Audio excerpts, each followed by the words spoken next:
The sun was out, thankfully, when my friend took me to the edge of the muddy creek and showed me the old wheelchair that was laying half sunk in the brown, thick water. It was only about a half-mile away from his house. We would walk to a local park known as Blue Limestone, travel a bit into the woods, and then through a tunnel under an old railway. The tunnel itself was unsettling. It was long, and even in broad daylight it was dark inside. The walkway through the tunnel hugged one side, and was about 5 feet above a sluggish portion of the creek that ran through it. In the water, there were ruined remains made of concrete and steel bars that I could only imagine would have been the other walkway. It was always a fear of mine to slip off of the narrow, often damp path and into the water below, to be impaled on some rusty iron bar jutting out from beneath the surface. Once we emerged from the tunnel, we walked a further distance through the woods following the same creek. The surrounding area was perfectly safe and non-threatening by day, but by night the area would fill up with all manner of drug abusers who bought and sold their contraband.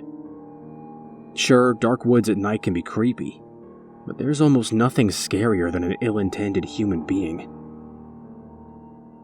Presently, after passing through a few old ruins, more concrete and metal bars, we reached an area of the creek where the bank was probably 8 to 9 feet above the actual water.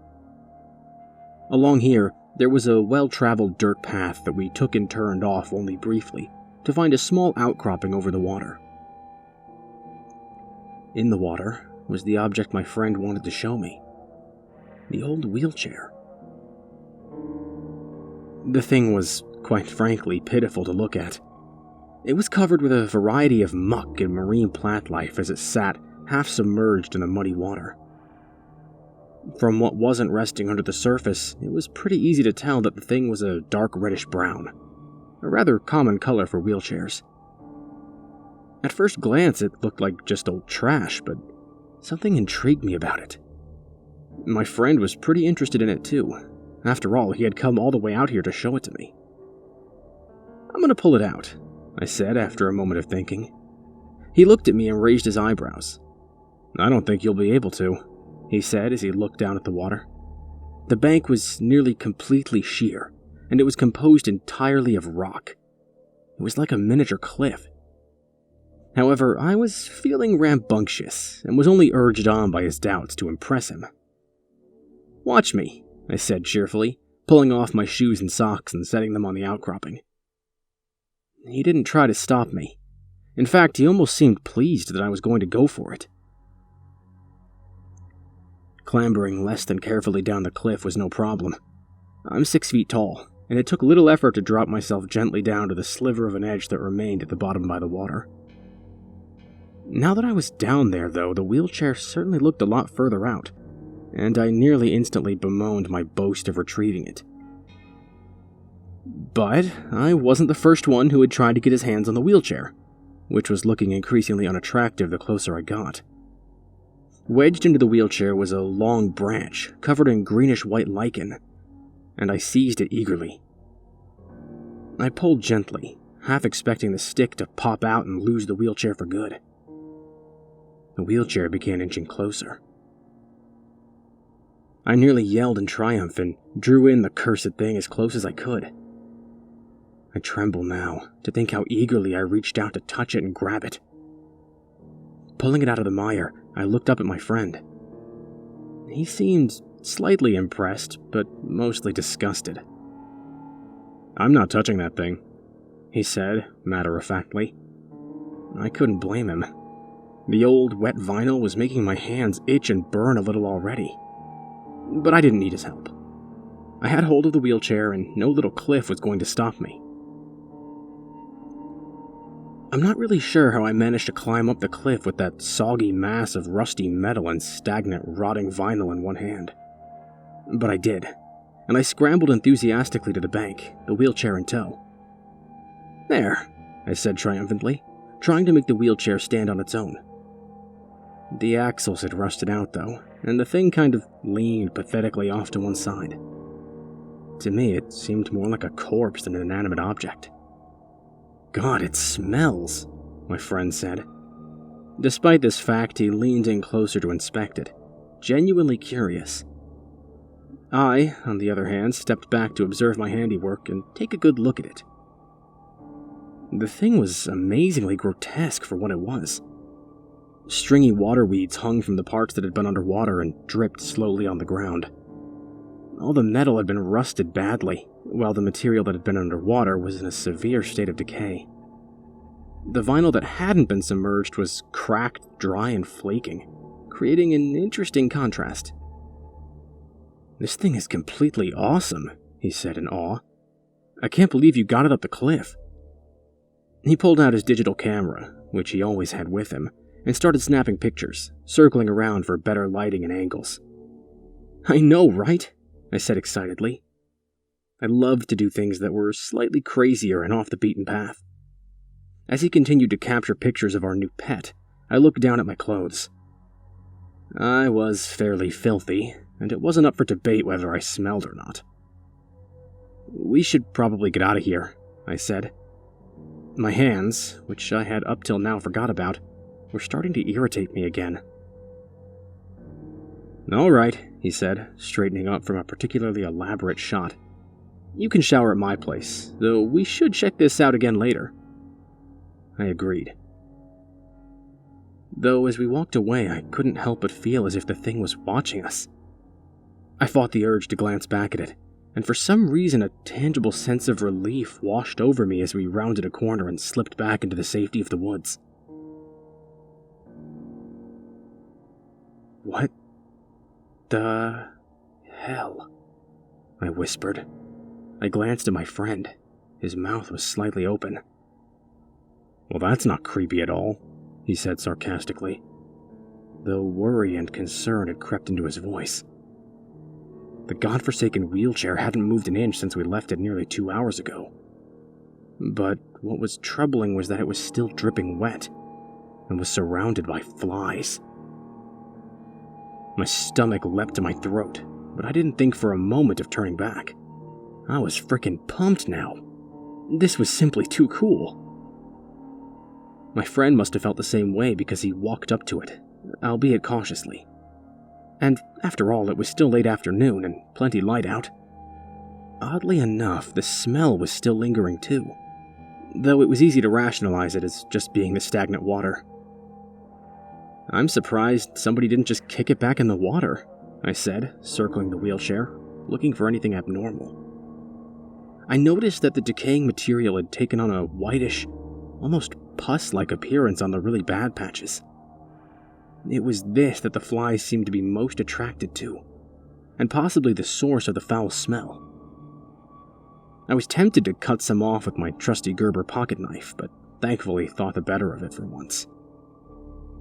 "I should have brought my camera again," he said. "This is even creepier than before." I rubbed my palm absently on my jeans to get rid of an itch. "Yeah, I suppose. We probably shouldn't stay here for long, though," I said. I was starting to feel really uncomfortable and restless. For some reason, I felt like the night was coming on faster than it really was. He glanced at me, slightly concerned. "Okay, that's fine. I'm up for some LBP anyways," he said, drawing out the abbreviation for Little Big Planet almost lovingly. The thought of playing horribly made bomb survivals was appealing to me, and I brightened up instantly, decided to put the wretched wheelchair out of my mind for good. I was tempted even to kick it back into the water, but as I contemplated this action, for some unexplainable reason, I felt pity for it. Yes, I felt pity for this inanimate object. That flare of emotion itself scared me more than anything else, and I promptly turned on my heel and walked back into the woods. My friend cast one last look at the corpse-like object, and followed me. Good lord, my hands were itchy. I was going to rub them down with some alcohol when we got back to his place. "Bah, I'm so sick of her. I swear she does this shit on purpose," I said into the microphone of the outdated internet phone. I was drawing idly with the Wacom tablet, feeling particularly uninspired that night. "Oh, I have no doubt that she does," crackled the speaker with the voice of my friend. I hated having the phones against my face, caused bad skin breakouts, so he was on speakerphone at the moment. "By the way," he said after a moment of silence, "somebody pushed the wheelchair back into the water." "Yeah?" I asked. I had forgotten about the wheelchair over the past few weeks, but I wasn't honestly surprised at this event. The same kind of people who write graffiti on bathroom stalls and idly tear up hospital chairs with their fingernails as they wait for a doctor go on walks through the woods too.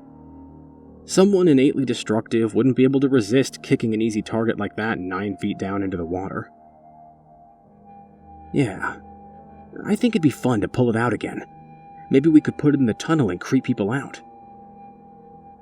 The thought appealed to me, and I grinned a little. If there was anything more fun than being scared out of your mind, it was making other people scared out of their minds. "I can only assume you're not willing to touch it still?" I asked. "Oh, I'm not creeped out by it anymore. It's a bit of a hike between the creek and the tunnel, so if you pull it up the cliff, I don't mind taking turns dragging the thing," came the response. "All right, but wear gloves," I said. My hands itched for hours after touching that thing. "What are you doing tomorrow?" "Hauling the cadaver of a wheelchair around if you're free." "Sounds good." I don't know why I kept going the next day, despite that feeling of dread as I pulled into the driveway outside of his quaint Delaware, Ohio house. The dread only worsened as I stepped into the kitchen and greeted his mom, who was busy heating up a plate of food. The food smelled good at first, but it churned my stomach when I took in a deep breath. I had to face it. I was already scared out of my mind. But my fear did not beat out my curiosity. There were still a few things that were bothering me about the wheelchair. The white patches, the flies, the smell, the itching. Wait, what the hell? My palms were itching again. I felt my throat close up as a sense of horror crept suddenly up on me. This whole thing was a bad idea. I wanted to stop walking up the stairs to my friend's room, turn around, go to my car, and drive away. Why, oh why didn't I? As I neared the top of the staircase, my feet began to grow exceptionally heavy, and my hands began to itch like crazy. Forehead sweating, I bit my lip and did my best to ignore the feeling. My friend, however, seemed completely unaffected by the atmosphere that was hanging over my head, and he greeted me happily, looking up from his sketchpad.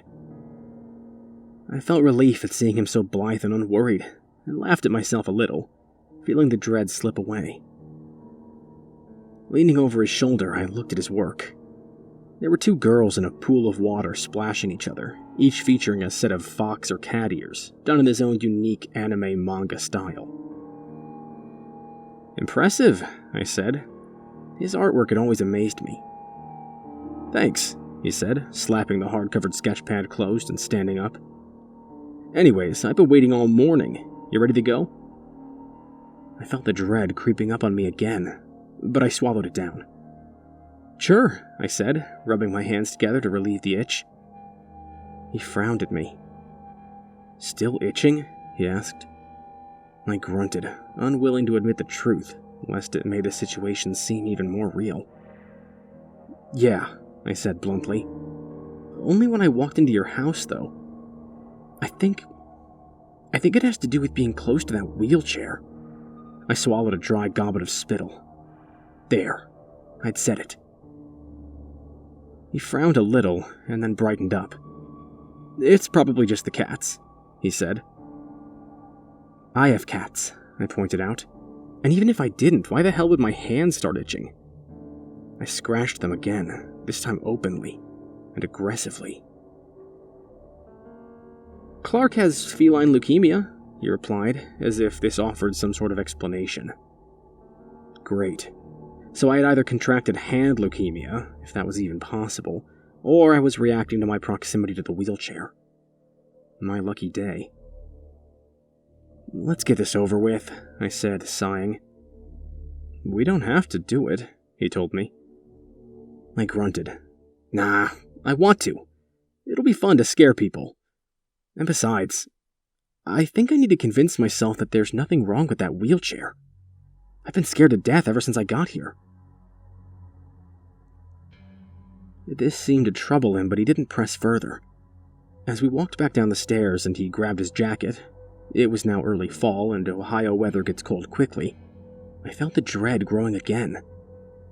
He must have felt it too, because the nearer we got to the park, the quieter and grimmer he became.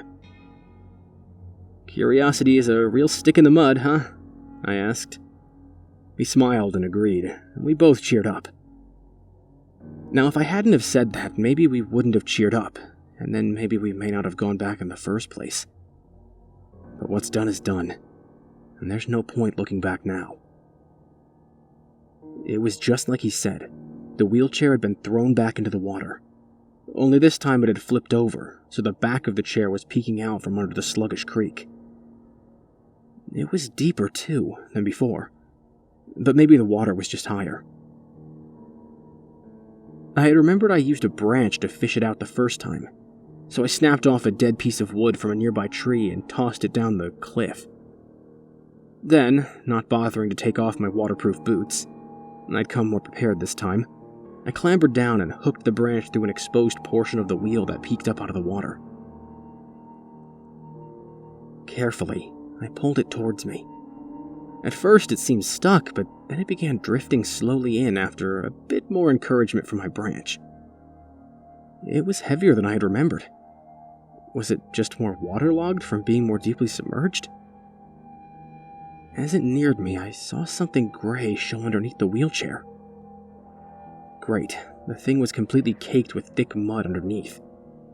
I was going to have to clean it off once I pulled it out. Oh, the smell this time. Oh, the smell again. It was a lot worse this time. Finally, the wheelchair was within reaching distance. Using the branch as a lever, I rolled the chair over in the shallow water to reveal the annoyance that had attached itself to my prize. To my horror, gripping onto the wheelchair was a bloated, featureless corpse, staring at me with two empty eye sockets. Its skin was grayish-blue and tattered, long strands hanging from the body as they peeled away. The face was all but gone, the nose and lips long eaten away with skin hanging over the black sockets like frayed curtains.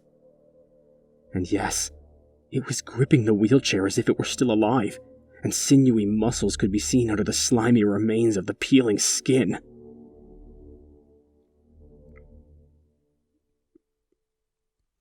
I stared back at the corpse for a moment, confused. Once it registered with my brain what I was seeing, I ran like hell.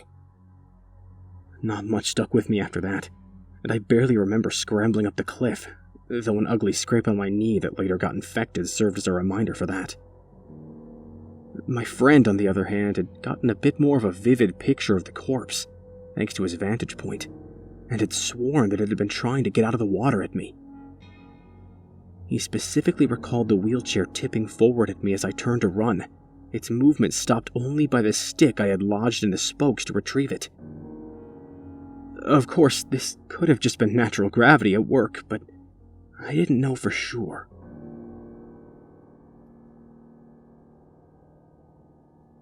When we got back to my friend's place, we collapsed on his living room floor, panting and wiping tears from our eyes as we choked back sobs of horror.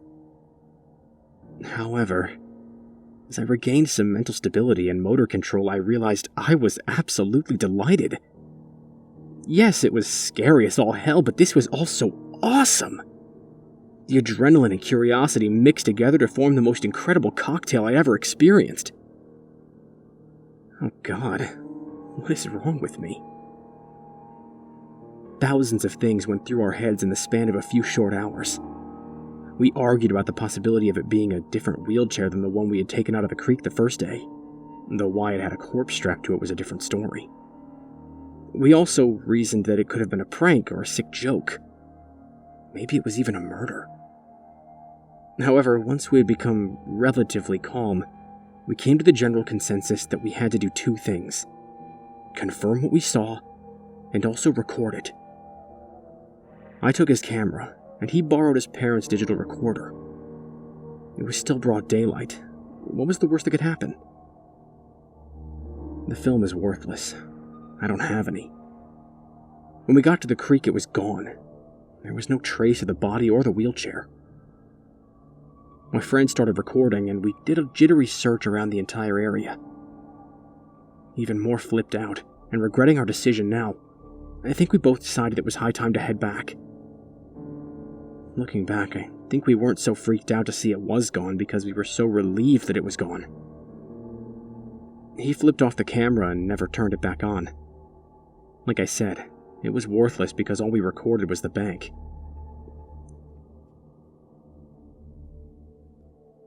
Something finally happened when we arrived back at the tunnel, though, and I honestly can't say if I'm glad that he didn't catch this thing on film or not.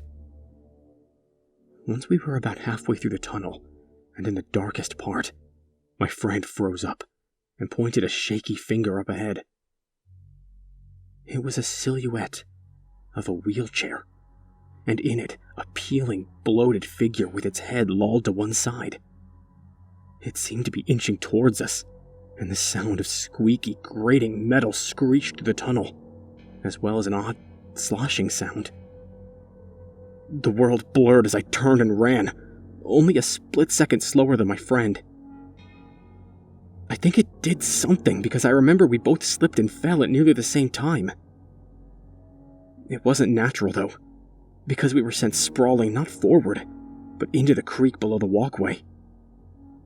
My survival instinct was still going strong, and I swam to the surface almost instantly, scrambling out of the tunnel as fast as I could and running onto the shore. All the while, the sound of squeaking metal and squelching flesh had filled the tunnel to an almost deafening degree. Once I got out of the tunnel, I looked back. That wheelchair thing was skittering towards me now. I say skittering because I don't know how else to describe it. It was coming at me so fast, with a rhythm of jerky movement back and forth. The worst part was that the corpse wasn't moving on its own, and was just kind of flailing around as the wheelchair closed in on me.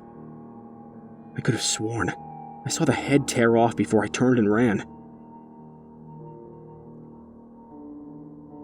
My friend and I regrouped a few minutes later, soaking wet and miraculously not hurt. We didn't say much, and both wore grim visages as we shivered and trudged home. It was a long walk back, because we took a 2-mile detour to avoid the tunnel and the creek. I remember vaguely itching my hands as we walked home, wanting nothing more than to take hold of something and squeeze it until my muscles bulged under my skin. When we got to his house, I showered and, since I didn't have a change of clothes this time, threw on a bathrobe I found in the cabinet. Normally that would be an awkward thing to do, but neither of us was in the mood for niceties. We talked a little bit more afterwards, speaking in dark, quiet voices. I don't remember exactly what we said, but we agreed that it had been a mistake to bother the wheelchair in the first place. What I do clearly remember, however, was gripping the arms of the chair with all my might, trying anything to ease the incessant itch. I also remember feeling hungry, but I was unwilling to leave the chair because of the itch eating away at my palms. It would have been really nice if that chair had wheels.